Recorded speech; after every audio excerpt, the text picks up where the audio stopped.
If you truly want to govern a country, you must never shy away from any sacrifice you would ask of your soldiers. With these words, Ibrahim Traoré would, the very next morning, disguise his identity and personally join the raid on Burkina Faso's most dangerous terrorist camp, the Situation Room in the underground level of the presidential palace in Ouagadougou.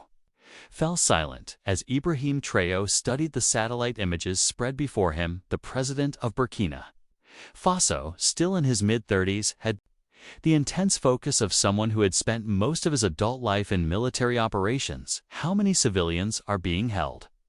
he asked. Not looking up from the images, General Ouedraogo cleared his throat. "At least 40, Mr. President, mostly women and children from the villages of Solhan and Tadora. Intelligence suggests they're being used as human shields."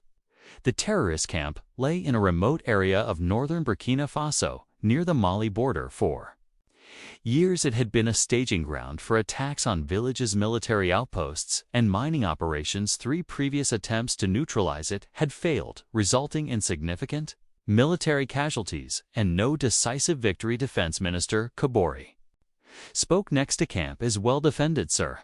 They have heavy weapons, likely supplied by remnants of Libya's arsenal lookouts positioned on the surrounding ridges. Multiple escape routes." Traoré nodded slowly, his expression revealing nothing of his thoughts. "And the hostages are kept here." He pointed to a cluster of structures on the northwestern edge of the camp.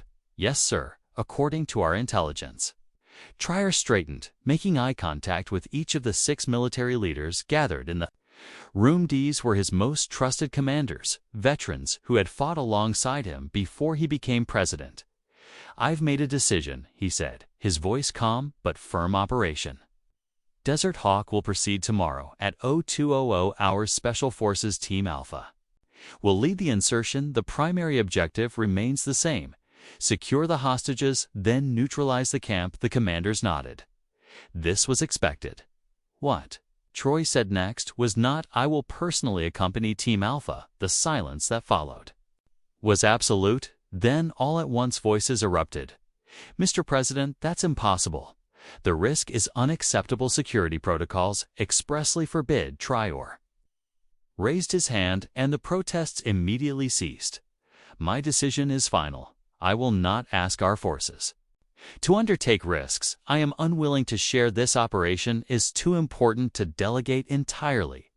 I need to see firsthand what our troops face in the field." General Ouedraogo, the most senior officer present and Traoré's former commander, stepped forward. "Sir, with the utmost respect, you are no longer just a soldier. You are the head of state. Your capture or death would be a strategic disaster for our nation." Traoré's expression softened slightly. "I understand your concern, General, but consider the message this sends, not just to our enemies, but to our own people and forces. A leader who fights alongside his men earns a different kind of authority than one who directs from afar." He turned to the topographic map of the target. "Area. I won't be in nominal command of the operation that remains. Captain Zeta's responsibility. I'll be there as an observer and participant, not to override tactical decisions in the field." Defense Minister Kabari, who had served with Traoré for years before his ascension to the presidency, knew that look in his leader's eyes. The decision was indeed final. He shifted gears. "Then we must establish strict protocols, sir. Communications, extraction priorities, contingencies." Traoré nodded. "Agreed, and this remains absolutely classified. No one outside this room is to know of my participation until after the operation is complete. The official record will show that. I'm conducting an overnight visit to the eastern provinces." The meeting continued for another 2 hours as they refined the operational details. When it concluded, Traoré asked General Euro to remain behind. Once they were alone, the older man spoke with the frankness that only their decades-long relationship permitted. "Ibrahim, this is unnecessary. You have nothing to prove." Traoré moved to the window that looked out onto the palace gardens, currently bathed in late afternoon sunlight. "This isn't about proving anything, old friend. It's about understanding how can I make decisions that send our young men and women into danger if I've forgotten what that danger feels like." He turned back to face the general. Besides, there's something about this camp that doesn't add up. 3 failed operations against a fixed position. Our forces are better than that. I need to see for myself what we're missing. The general studied him for a moment. You suspect something, perhaps reports indicate increasing sophistication in their tactics, new weapons appearing that we can't trace. Someone is supporting them, and I want to know who. As night fell over Ouagadougou, Traoré sat alone in his private quarters, writing letters, one to his sister recently discovered and brought to safety after years of separation, one to his closest advisor containing instructions to be followed if he did not return, the third addressed to the people of Burkina Faso. He sealed in an envelope marked to be opened only in the event of my death. Just after midnight, he changed from his formal attire into standard military fadings without insignia or rank. A knock at the door signaled the arrival of his security chief. The transport is ready, Mr. President. Team Alpha is preparing at the staging area. Thank you, covert. Remember absolute secrecy as far as anyone knows. I'm asleep in my quarters and not to be disturbed until morning.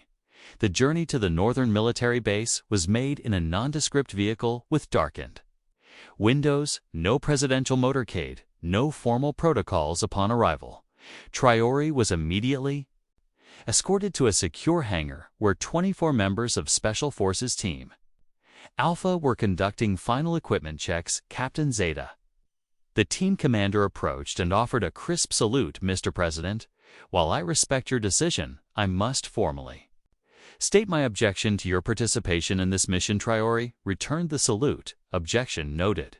Captain now briefed me on the final approach plan for the next hour. He was integrated into the team's preparation, though it had been some years since his active combat days. Traoré's muscle memory returned quickly as he checked his equipment, reviewed hand signals, and studied the latest intelligence updates. The team would insert via helicopter, landing 5 kilometers from the target to avoid detection.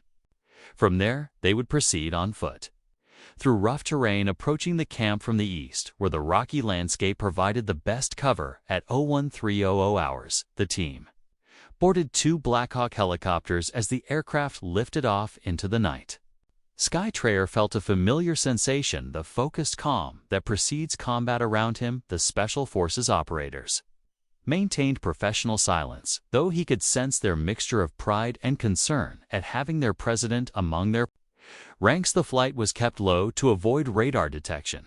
No words were exchanged over the intercom, except essential communications. At the designated drop point, the helicopters touched down just long enough for the teams to disembark before disappearing back into the night sky. Under a moonless sky, Team Alpha began their approach march. Traoré, positioned in the middle of the formation, moved with the practiced quiet of a veteran soldier. Night vision equipment revealed the harsh landscape, rocky outcroppings, sparse vegetation, dry stream beds, the kind of terrain that had defined Burkina Faso's northern borders for centuries. 2 hours of careful movement brought them to the ridge overlooking the terrorist camp. Captain Zeta signaled for the team to take observation positions. Traoré settled beside him, using high-powered binoculars to study the layout below. The camp was larger than the satellite images had suggested. Multiple structures formed concentric circles around a central area. Armed sentries patrolled the perimeter, but their pattern seemed irregular, almost haphazard. Something wasn't right, Captain Traoré whispered. Those guards aren't maintaining proper security protocols. Look at their movements. Zeta observed for several moments. You're right, sir. They're too casual, too confident. As if they're not expecting an attack. Traoré finished the thought. Or they're prepared for one, Zeta concluded grimly.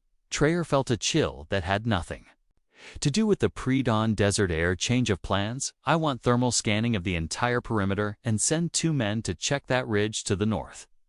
There should be a sentry post there, but I'm not seeing any movement. While they waited for the scouts to return, Traoré continued his observation. The cluster of buildings where intelligence indicated the hostages were being held showed no signs of activity.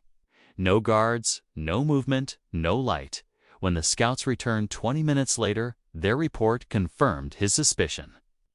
"No hostiles on the northern ridge, sir, but we found this," the soldier handed Zeta a small device, who then passed it to Traoré. It was a sophisticated motion sensor.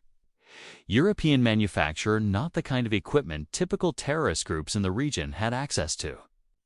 "And the thermal scan?" Traoré asked. "Something's wrong," sir replied.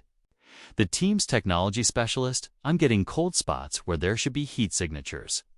The hostage buildings, they're empty." Traoré's mind worked. Rapidly connecting pieces, "It's a trap. They knew we were coming." He turned to Zeta. "Abort the mission. Get the team back to the extraction point immediately." Before Zeta could relay the order, a blinding light suddenly illuminated the ridge. Where they were positioned, the roar of vehicles and shouts in several languages, including French, echoed. Through the night ambush, Zeta called out, but it was too late for a clean retreat. The next few minutes were chaos. Automatic weapons fire erupted from multiple positions below. Team Alpha responded with disciplined counterfire, but they were outflanked and outnumbered. "Fall back to position." Echo. Zeta commanded, referring to a defensive location they had identified during planning protective formation around the HVT, the high-value target.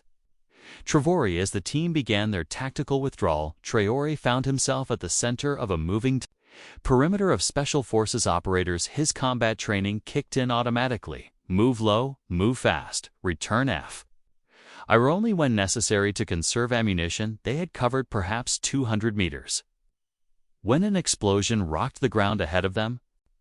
The blast was followed by a barrage of heavy machine gun fire that cut off their planned escape route. "They've anticipated our fallback position." Zeta shouted over the den, "We need to split up." Traoré knew the captain was right. A single large group was too easy to target. "Do it," he confirmed. 3 teams will rendezvous at the secondary extraction point. Zeta quickly divided the unit. Team 1, with the president. Teams 2 and 3 provide diversionary fire, then separate withdrawal routes as the teams prepared to split. Traoré made a decision. "I'm going with Team 3." Zeta looked stunned. "Sir, protocol dictates." "Protocol won't matter if none of us make it out." "Traoré, cut him off. They'll expect me to be with the largest group or the best protected one." Team 3 has the most difficult extraction route. "They'll be looking for you, least there." Before Zeta could protest further, Traoré continued, "This isn't a request, Captain. Team 3 now."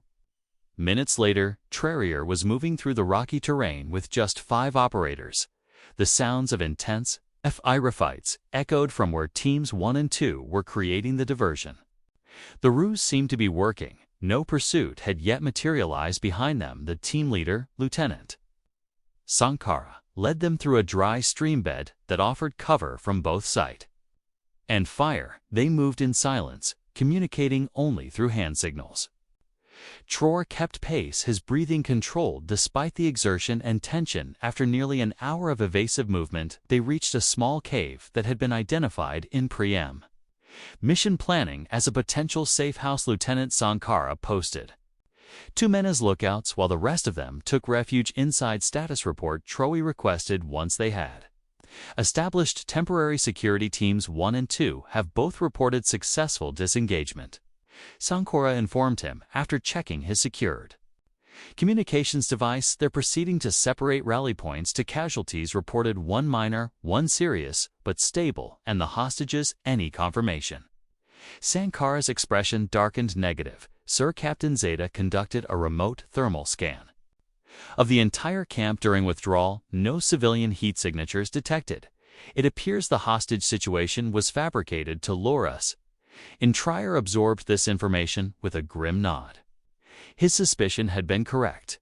The entire operation had been compromised from the start, but how and by whom? The lieutenant continued. "Sir, we've analyzed the weapon signatures from the ambush, not standard terrorist arsenal. We identified French famous rifles and what sound like Belgian FN, minimus European weapons." Traoré amused in the hands of supposed regional terrorists.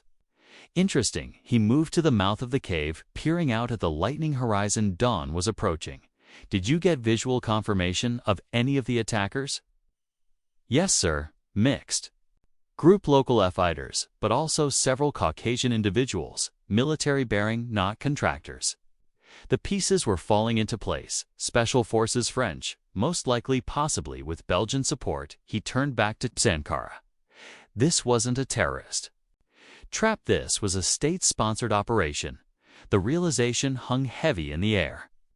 This wasn't just an attempt to eliminate a troublesome terrorist cell, it was an attempt to eliminate him, the president of Burkina Faso, a president who had recently nationalized foreign gold mines, expelled foreign military bases, and begun charting an independent course for his resource-rich nation. Communications check. Traoré ordered, "I need to speak to Defense Minister Covert immediately," while one of the operators established a secure connection. Traoré considered his options: the presence of European Special Forces operators on Burkina soil without authorization, conducting what appeared to be an assassination attempt disguised as a counter-terrorism operation. This was an act of war, yet direct confrontation with former colonial powers was not a battle Burkina Faso could win through conventional means. This would require a different approach when the connection to the Defense Ministry was established. Traoré spoke concisely. Minister Caber Operation Desert Hawk was compromised. European Special Forces present at the target site prepare. Protocol Sunlight immediately. Authorization code Sankara 7 Delta. Protocol Sunlight was a contingency plan developed for exactly this scenario: irrefutable evidence of foreign military intervention on Burkina soil. It involved immediate diplomatic, media, and military responses, all carefully calibrated to expose the violation without escalating to open conflict. Understood, Mr. President. Came the minister's voice, tight with concern. "Are you secure?" Affirmative. Proceeding to extraction point Delta, with Team 3 expected arrival. 730 hours, sir. Backup forces are standing by should we deploy. Traoré considered. This negative. The engagement is over. They've withdrawn. This was a targeted operation after ending the communication. Traoré addressed the team. "We move in 10 minutes. New mission parameters. Collect evidence. I want shell casings, equipment, anything." The attackers left behind documentation is now as important as extraction. As they prepared to move out, Lieutenant Sankara approached him. "Sir, permission to speak freely always." "Lieutenant, what you did tonight, choosing to come on this mission, it was either the bravest or the most foolish thing I've ever seen a commander do." The young officer paused. "But I understand why you did it now. You suspected a trap." Traoré nodded. "Not specifically this trap, but something felt wrong about the intelligence. Too convenient, too precise. When information seems too good to be true in our line of work, it usually is." Sankara finished. The team moved out at first light, carefully backtracking toward the ambush site.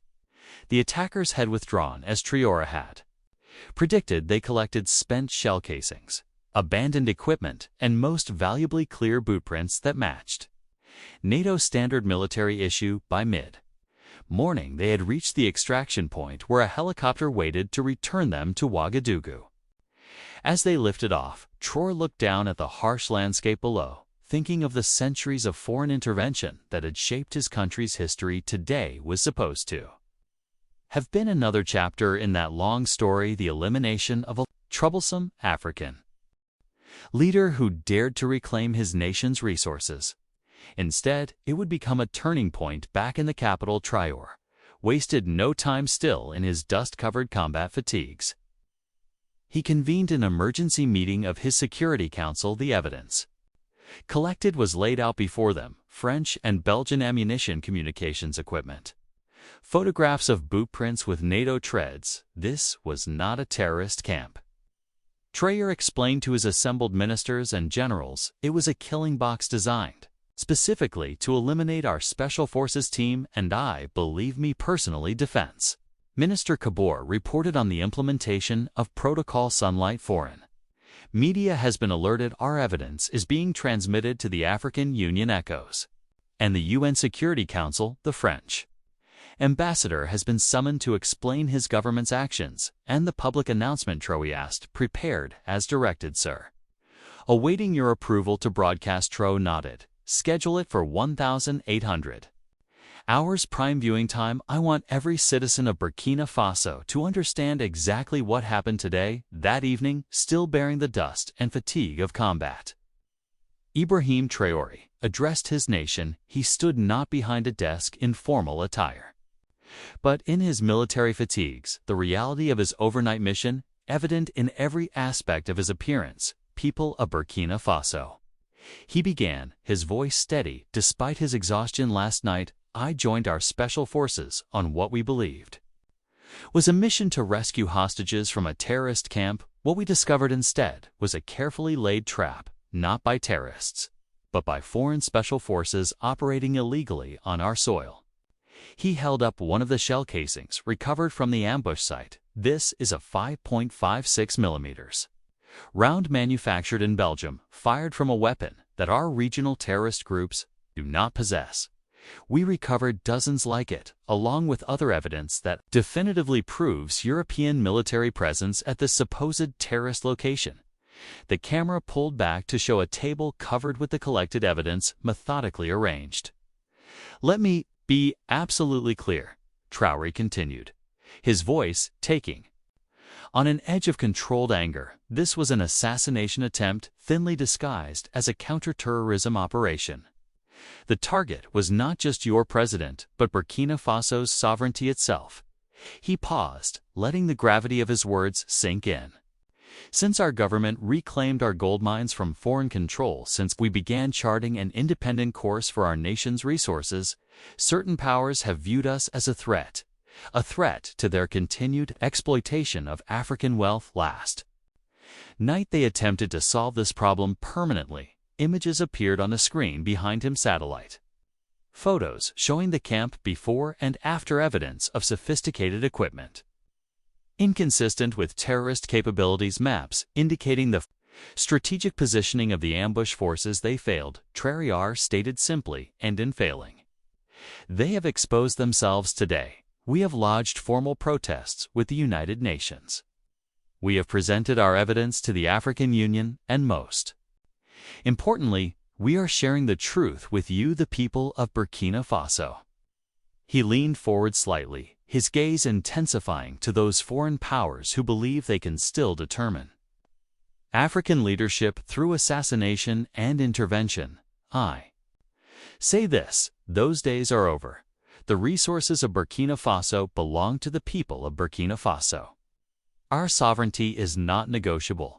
Our right to self-determination is not subject to your approval. The address continued for another 15 minutes, as Traoré outlined the diplomatic, economic, and security measures being implemented in response to the night's events. When he concluded, he did something unprecedented. He opened the palace gates and walked out to meet the crowds that had spontaneously gathered. Thousands of citizens had come, drawn by the extraordinary broadcast as Traoré moved among them, still in his combat fatigues. The message was unmistakable. This was a leader who fought alongside his people, who risked what they risked, who would not ask for sacrifices he himself was unwilling to make. In the days that followed, the international response unfolded along predictable lines. The French government denied any involvement, suggesting the evidence had been fabricated. Western media outlets questioned Traoré's account, using terms like alleged and claimed to cast doubt. But within Africa, the reaction was different. Leaders from neighboring nations, Mali, Niger, Chad, expressed solidarity. Some revealed similar experiences with foreign intervention. A movement began to coalesce around a simple but powerful idea: African resources should benefit African people first and foremost. 1 week after the failed operation, Ibrahim Traoré stood at Ouagadougou International Airport, welcoming the presidents of Mali, Niger, and Chad. It was an unprecedented summit convened on short notice with a single agenda item: the formation of a Sahel Resource Sovereignty Alliance. What they tried to end with bullets, they have instead strengthened. With their failure, Traoré told his fellow leaders as they met in the presidential palace, they thought by eliminating one man, they could reverse the course of history. They failed to understand that what we represent is no longer about individuals. It is about a continent awakening to its own power. The alliance they formed that day would reshape regional politics for decades to come. Joint security, operations, coordinated resource management policies, unified negotiating positions with foreign investors, all designed to ensure that the wealth beneath African soil would finally benefit African people. For Ibrahim Traoré, the night he spent in combat alongside his special forces had nearly cost him his life, yet it had given him something invaluable in return: the moral authority to lead not just a government, but a movement. 6 months later, production at Burkina Faso's gold mines had reached record levels under national management, the revenues now flowing directly to the Burkinabe treasury rather than foreign shareholders. Funded new schools, hospitals, and infrastructure projects across the country. When asked by a journalist if he regretted his decision to personally join the ill-fated raid, knowing now that it had been a trap, Traoré's response was characteristically direct. "I regret the danger faced by the brave soldiers who were with me that night. I regret that foreign powers still believe they have the right to determine African leadership through violence, but I do not regret being there myself." He paused, then added, "A true leader does not ask others to take risks he himself fears to face." That night taught all of us, my soldiers, our people, and those who would control U.S. from abroad, exactly what kind of leadership Burkina Faso has chosen the raid that had been designed to end. Traoré's revolution had instead cemented it, transforming a national policy into a regional movement. The trap had caught not its intended prey, but those who had set it, exposing their methods and motivations to the harsh light of international scrutiny in presidential palaces and corporate boardrooms across Europe. A new reality was being reluctantly acknowledged. Africa was changing. The old methods of control were failing. Leaders like Ibrahim Traoré, willing to put their lives on the line for their principles, could not be intimidated or eliminated as easily as their predecessors. The night of the raid became known throughout Burkina Faso simply as the President's March. The night when their leader had walked into danger alongside common soldiers and returned with both his life and a powerful truth: those who would rule through fear had reason to fear themselves. Now for Traoré, the lesson was equally clear. The path to true independence would be dangerous, perhaps. Even deadly foreign interests would not surrender their privileges without a fight, but as he had discovered in the darkness of that ambush, when the cause was just, even the most carefully laid traps could become opportunities. The war for resource sovereignty had only just begun. But now, at least, it was being fought in the open,